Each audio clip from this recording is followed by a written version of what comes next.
The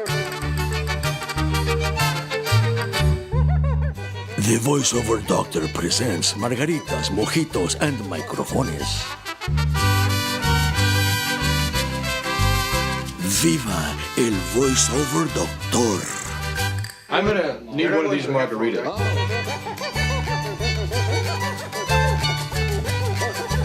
You cut your hair. You want a super cut and say, give me the Tom Brady. Good to see you, Jeff. Hey, it's good to see you, Jeff. Really good to see you. EK, Amadi. EK, hi, EK. How you doing, EK? Good to see you. Please have a seat. I cannot take you seriously. Plus, What? Plus the angle. I don't know what you're talking about. Recording the No, it's a wide-angle lens. Don't worry about it. I know what I'm doing. I'm a filmmaker.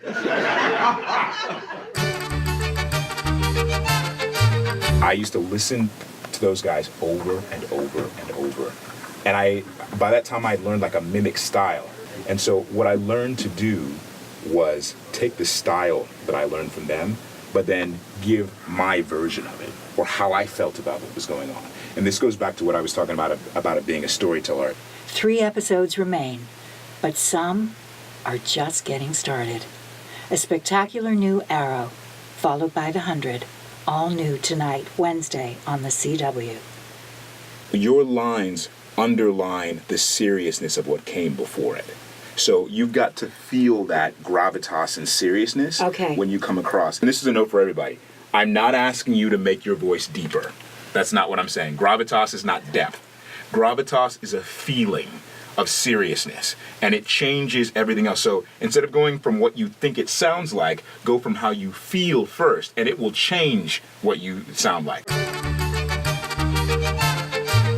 Oh God, I'm Jeff Jones. That's delicious.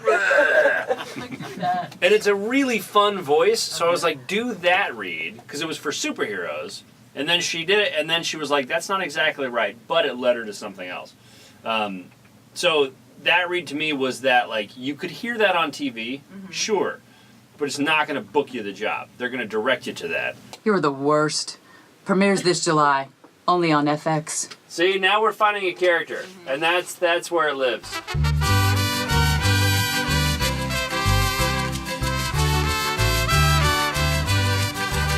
Okay, everybody, let's go in the back for the Q&A. Q&A time. Q&A time.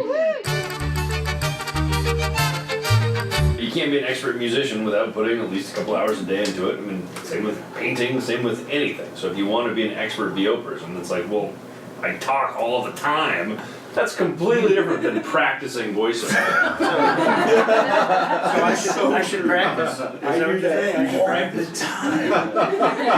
If I may. People tell me I naturally have a great voice. Well, those people can hire you.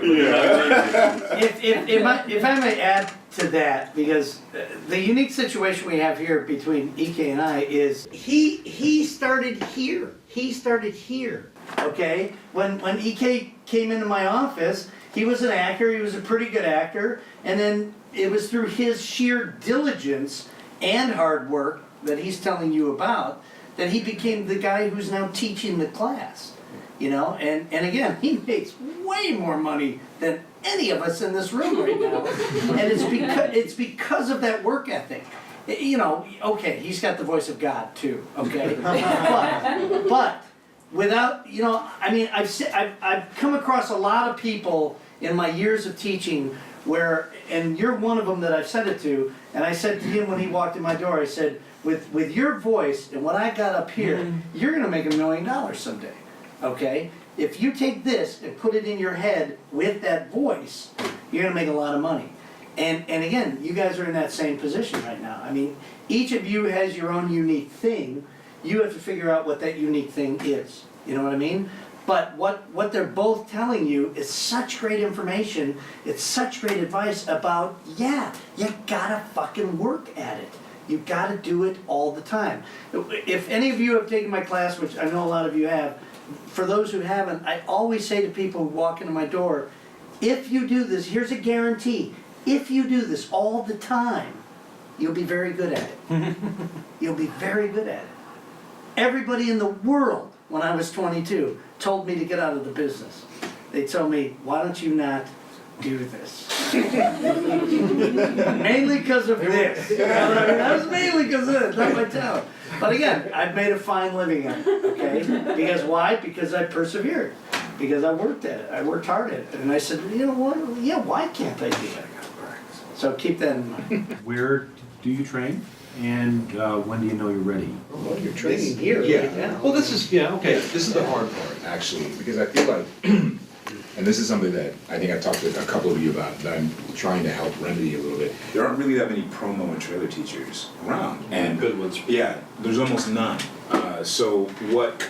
Honestly, there's very little you can do to train on your own. I mean, yeah, there's very little you can do to train on your own, but the little that you can do, you should do. And me and some friends are planning more, in-depth classes, of course, that will come in time. And there's other people that I know that are, planning to do stuff, and hopefully other people will be involved. But the point is that the little that you can do is you should be listening to people who do it and their demos consistently, right? You should know what a promo sounds like versus a trailer versus a narration, right? And then the other thing is, aside from practicing it on your own, you have to come at it from a standpoint of, I'm not mimicking their voice. I'm not trying to sound like them. What it is that they're reading a piece of copy and they're bringing their take to it, and then you bring your take to what's going on, if that makes sense. Mm-hmm. Yeah, so they read it their way and you read it your way. So it ends up, because the trap, and I know I've talked about this already, but the trap is that what you sound like or what you hear does not come out of your mouth. So in your ear you hear Bo Weaver, but Bo Weaver will never come out of your mouth, no matter how much you practice. And that's the way it is, Oh, you need that hair. When I was learning promo, remember that? I came to you and I said, hey, I want to learn promo. Mm-hmm. And he was like, well, I can't help you. I was like, great. But what I did was, I basically did what I just talked to you about. I went to Voice Bank. I spent months listening to demo after demo after demo after demo. And literally what I would do is I would hear the stuff, and then I would like get the copy of it or transcribe it, and then I'd hear them say like, in a world. But instead of trying to be like, in a world, like that, trying to mimic them, I think to myself, like, what is he saying there? He's saying this, what is the subtext of what's going on in this? What is the story that he's trying to tell? Then I would try to tell the story my way. So if it's in a world, this guy did this, I would think, oh, okay, my way is, well, in a world, this guy did this. You know what I mean? And that was what, so you made sense of the story. Exactly. I made sense of the story so that within the boundaries of the trailer, which I knew it was dark and it was ominous and so on and so forth like that, I made sense of the story for myself, so I don't sound like that guy. I sound like EK. If that makes sense. But don't you think maybe part of the reason that there aren't so many promo coaches is because everything you're learning about voice applies to promos, basically, in some aspect or another. I mean, I don't understand. Well, okay, so you say, well, I can't help you, but everything I've learned from you. Well, I mean, he exaggerated that a little bit. I didn't think I could help you. Thanks for the Jesus Christ. No. It was more of the subtext of, I'm tired of working with you. No. You're here every day. You know what I mean? I agree. You still have a point of view. You still have to have the pictures in your head. You still have, where am I coming from? Who am I talking to? Right, but the difference being, there's a definite cadence within that promo world. Yeah. Okay? I mean, we have a mutual friend, Ian Sanderson, who's the voice of Fox Sports West. Okay? And he walks in and still some days he looks at me and goes, I have no idea what I'm doing in there, but I know that they want it this way. And sometimes that's okay too. You know what I mean? But again, there are those times where he'll come in and, because we produce everything right here, there are those times where he'll come in to me and he'll do something and I'm like, no man, what are you doing? No, there was nothing there. And he immediately knows what I'm talking about because he just read it and he didn't attach something to it. Right. You know, so in that regard, yes, I think there is, yes, it all does come together, but again, promo is one of those weird things that that where I teach you guys all the time, the words are unimportant, okay, in the commercial world. In promo, the words are very important because you do have to manipulate the words a certain way, but you still have to attach something to it, if that makes sense. I think that's not on the why sides. there's a lack of good promo teachers. It's a market, just strictly a market issue. I think that's true, but I think the other issue is that there's a fine line between a conversation like we were talking about and a heightened conversation. Promo is a heightened conversation with somebody, right?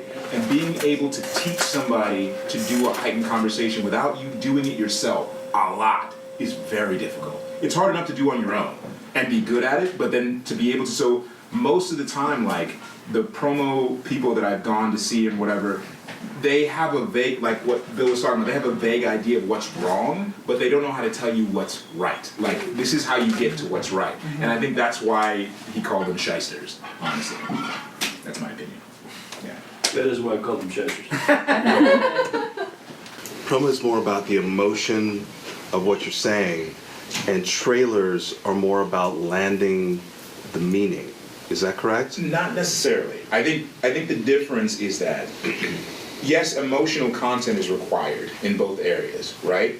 But I think when it comes to promo is different than trailer in that promo is I'm trying to sell you on something, right? It doesn't mean I shouldn't be connected to what I'm trying to sell you on, but promo is this thing is happening, it's happening here, you gotta be there right now. You know, that's what it is. And whatever story that I'm telling you through that promo is usually geared in that fashion. Now, of course, there are all sorts of different types of promos. Some lean towards trailer, some lean towards narration. Some lean towards different methods. But the core of most promos, like the one we were reading, Desperate Housewives, on at this time, on at that time, all you're saying is, hey, come here, do this at this time, right? That's what it is. Whereas trailer is trying to draw you into coming to see another story. The story of the trailer is trying to tell you, hey, there's this story happening over here, and you definitely want to be there. So it's selling, but it's less push, and it's less salesy, I guess is a good way of saying it. It's more trying to entice you into showing up to come see this other story.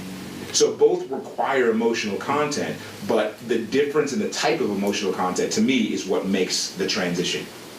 Was that convoluted, or does that make sense? No, it makes sense. I wouldn't even worry about trailers, in all honesty. I mean, if you look at like the breakdown of voiceover, it's like 100% of people can do commercial, 20% of people can do promo, and less than 0.5% can do trailer. Like, I think I can do trailer. I'm not gonna say you can't, but it's just one of those things where like If you practice. Like EK will be trying to get in a trailer well before anybody in this room. And I mean, EK's broken into a trailer and he's done some trailer stuff, but like you have to be this talented before you can even attempt to do a trailer. And to answer the questions is to answer like, well, what's the nuance between Picasso and some other famous fucking painter? Like, you just don't have. It's just going to take a long time to get the skill set before you can talk about trailer, and that's why there's only 6 guys that do it, and there still are only like 6 guys that do it. So I mean, get to be an expert at promo first. That's all. That's the best piece of advice I can give you. Like, I don't even want to answer questions about trailer because it's completely pointless. Like, there would have to be a master class, like the best 20 promo guys, and one of those guys is going to become a trailer guy. I can't disagree with that. Yeah. Well, there was a time, because on his demo, when we first made his demo, we put a trailer-like thing on it, but it was for a commercial. And I gave it to a friend of mine, Brad Savage, who used to run a trailer house. And Brad listened to it, and I said, hey, can you get this guy, like your B-roll guy, just come in and do some scratch tracks. He's like, yeah, because you went in and worked for Brad a few times. And then EK would do it, and the client would go, oh, yeah, man, that's great.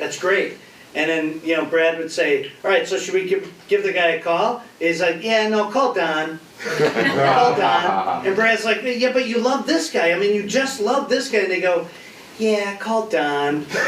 We don't want to take a chance. Call Don. Yeah. So, I mean, that's what you're up against. It's not necessarily your talent or you're not good at it. It's more the insecurity of these guys whose jobs are on the line. And Don LaFontaine had such a hold on it, So I worked with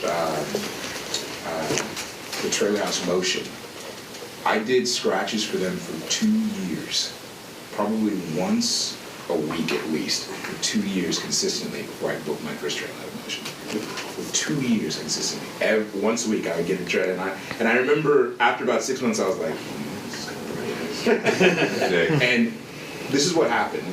Somebody who I won't name, I walked in one day just because I happened to be out and they were like, come in and read for this thing, and I came in and read. And she pulled me aside and she said, hey, EK, always get great reads, we love having you in, it's wonderful. She goes, but I just want to talk to you for a minute. I said, okay, cool. She goes, you're not going to book this.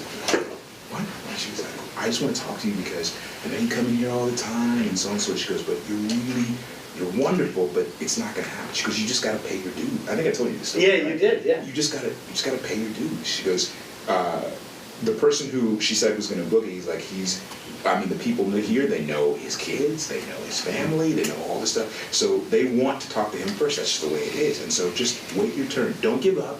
Wait your turn. I was like, okay, cool. You're Steve Young. Yeah. That's what happened. She said, just wait your turn. I said, okay, cool. So that turn took another year and a half before that happened. But when it did happen, it opened the door. You know what I mean? So it is what it is. Everything that Jeff said is absolutely correct. But learning to do promos first, there's nothing wrong with that. That's actually the way I went. Yes.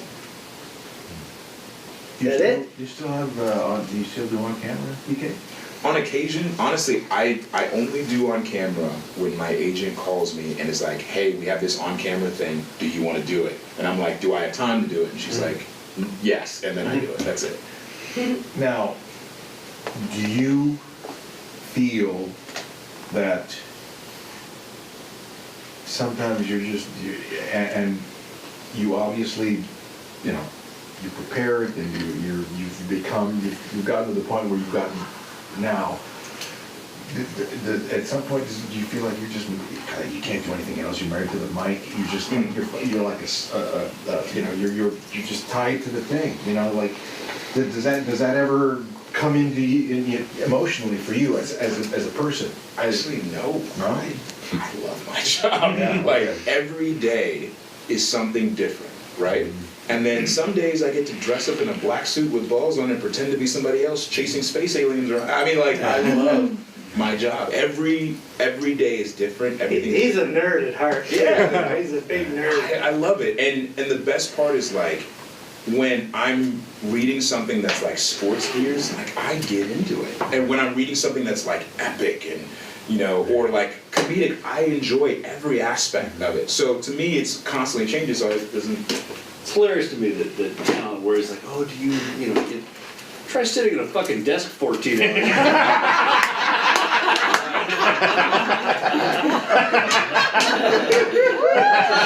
That's a soul-crushing job. You get tired of making a shit of money reading a mic Fuck everybody. And this is why I have this guy. That's why. It's so hard to be an actor. It really is, Jeff. It's hard, man. Like the other day, I had to work for like 15 minutes. Yeah, but to get to that, to that point, I mean, we're all being facetious about it, but because but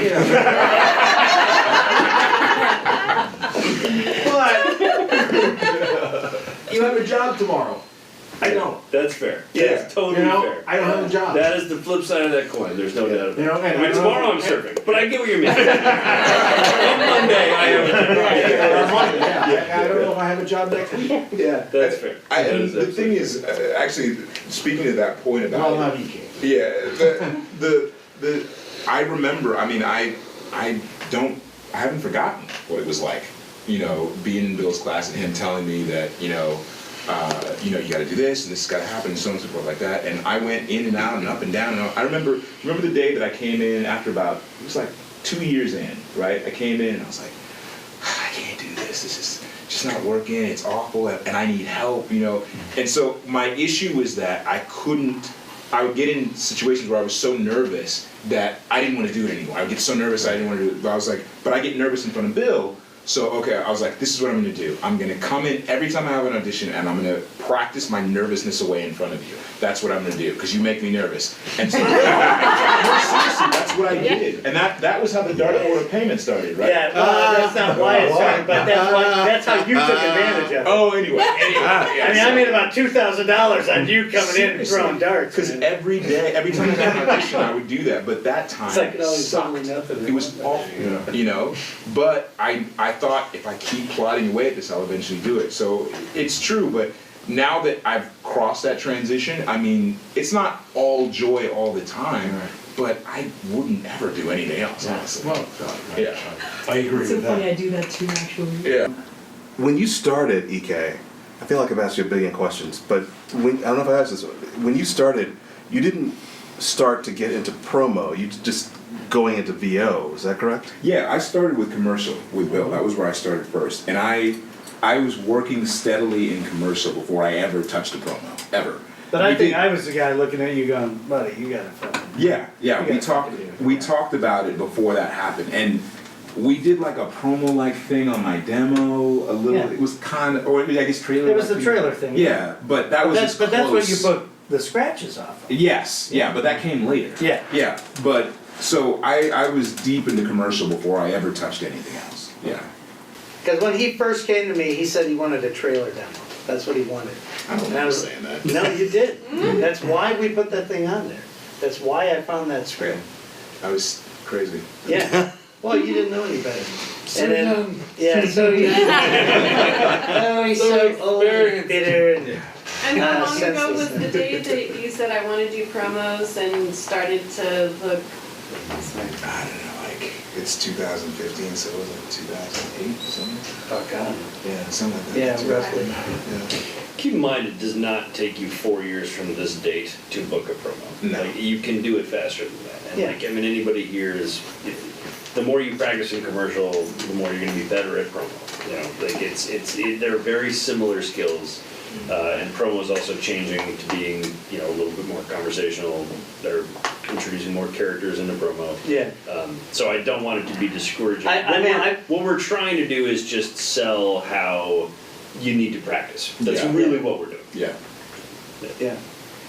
For video games, given that a lot of them are turning so much more real and not cartoony, Gears of War, Call of Duty, that sort of stuff. Yeah. What advice would you give for training to prepare for those? Find, as soon as I said his name, Bob Bergen, and sign up for his class. So cartoons, still. Yeah, that's Bob, still to prepare you for Call of Duty real world stuff. Shit. The thing that Bob does is that it's not just about animation. What he teaches you how to do is play in that world, basically. Like you talked about improv and those different skills. He was the one that pointed me towards improv initially, which kind of gave me that foundation. And so Bob will help you fill it out in that arena. But essentially, it's the same thing as you were talking about before doing the character stuff is, you're still, whether we're talking about Call of Duty, or we're talking about something that's fanciful and animated or whatever, it's still basically the same skill set, it's just a different scenario. And the other aspect of it is that when it comes to video games, there's a specific skill set where you learn to be able to look at a piece of text, dialogue, copy, whatever you want to call it, right? And be there immediately. Be there. In fact, one of the last video game jobs that I got because the guy that they had before me couldn't do that. They would put him in the booth and they'd be like, okay, you're on Mars doing this, blah, blah, blah, blah, blah, and he'd be like, what? And there wasn't anything to it. But in video games, it's usually you got 1 take, 2 takes to get there and be able to talk to. So all the stuff that we talked about where you're having a conversation where somebody's not there, you're having the whole conversation in your head and you're filling in your lines and they're filling in their lines, that's what video games is essentially about, if that makes sense. I don't disagree with that advice, but my advice is different. On-camera class. Really? Yeah, especially as voice actors, because you're going to take so many classes where you're in front of a microphone, and because so much more of video games are starting to become performance-based. I think every voice actor should get it out of their minds that they're a voice actor and become an actor. I don't know though that an on-camera class would do that in the respect. Are you talking a film on-camera class? Are you talking a commercial on-camera class? No, a film, like an acting. A film Take on-camera yeah, class. take Okay, a film. I'll go with you on that. Not on-camera commercials. Not Okay, a commercial thank Yeah, you. like class. theatrical. Take a theatrical, like, yeah, Or a like scene study. a scene study class. Yeah, any A sort scene study of, class. but any sort of like actual physical acting sort of class is gonna hugely behoove you. He's totally right. And are there Improv is absolutely, Yeah, I mean, the guy who teaches in this room here, Bill Applebaum, teaches a great improv class because he teaches it for acting. He doesn't teach it for character development and writing and all the bullshit stuff that Groundlings and all those guys are all about. Bill teaches you an ongoing class. Huh? No, they're going nowhere. No, I'm not saying that that's not that good for you. But what I like about Bill is he's teaching you how to be more honest. Yeah. I don't even know what the Groundlings teach because I've never taken their classes, so I can't really say. Like he said, the reason why video games are going performance-based is because of motion capture. You know, and being able to play out a scene on that stage is an essential skill because it's yes, a lot of what happens still happens in the booth, but it's gone from being like 90-10 to being like 50-50, 60-40 sort of a situation. So it's highly useful. And in mocap, they're much more interested in people with a theater background than anything else because you know how to move like a person on the stage. And yeah, like people are like, oh, do I need to take stunt classes to be able to do, video games now? It's like, no, they don't want stunt people. Stunt people know how to fall safely. Yeah. They don't know how to move. Yeah. Like, they just know how to not get hurt and not get somebody else sued. Yeah. And again, my background, a 30-year career, did theater, did musical theater for 10 years of my early career. That's all I did. I made a living in theater, so. And then improv comedy, and then comedy, and so on and so forth. So yeah, you wanna get out there and learn that shit, man, because that's what you bring to the table.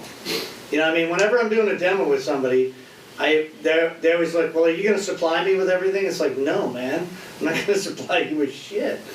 What do you bring to the table? What are you bringing to the table? That's what we're gonna put on your demo. Maybe I won't bring a check.